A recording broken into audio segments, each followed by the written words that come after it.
Happy birthday, Pekto. Video po to.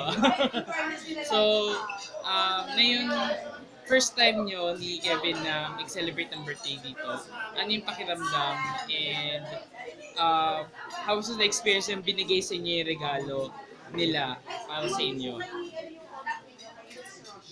Okay. Sige. I'm so happy na ito po ang nakasama namin ngayon, yung mga release. And last year po kasi nakasama namin mga kids naman po, yung mga sa mga ano yun parang ang bahay ampunan. And this time po, excited ako dahil sila nga po yung mga kasama namin for the birthday celebration namin ni Kevin.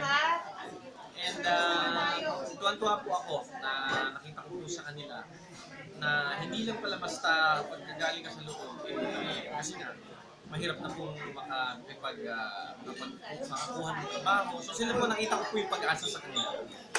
And at the same time, masaya po sila kahit sabihin na natin nagkamali sila. And binuno naman nila na pagbayaran nila for how many years din. And doon sa regalo naman na binigay nila sa amin, natouch po ako kasi medyo na teary-eyed po ako doon ng konti. Kasi natouch po ako. Catholic po, syempre. Naalala ko po yung nanay ko na she passed away 1 year ago. Sila po, ang mga magulang ko po, syempre nagpakilala sa amin sa Diyos, syempre sa pagiging Katoliko. So na-touch po ako doon sa gift. And kasi po, personal po din ang ginawa yun para sa amin. So, tuwan-tuwa po ako na nagbigay sila ng regalo sa amin.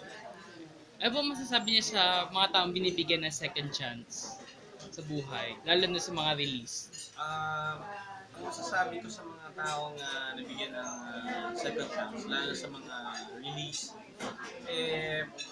ano po yan, kumbaga, panibagong buhay. And nagkamali po silang minsan, pero feeling ko para sa akin, on my own, mabuti naman silang tao at siguro nagawa lang nila yun sa hindi sinasadyang pagkakataon. So, ang masasabi ko sa kanila keep it up po, huwag po kayo mawalan ng pag-asa.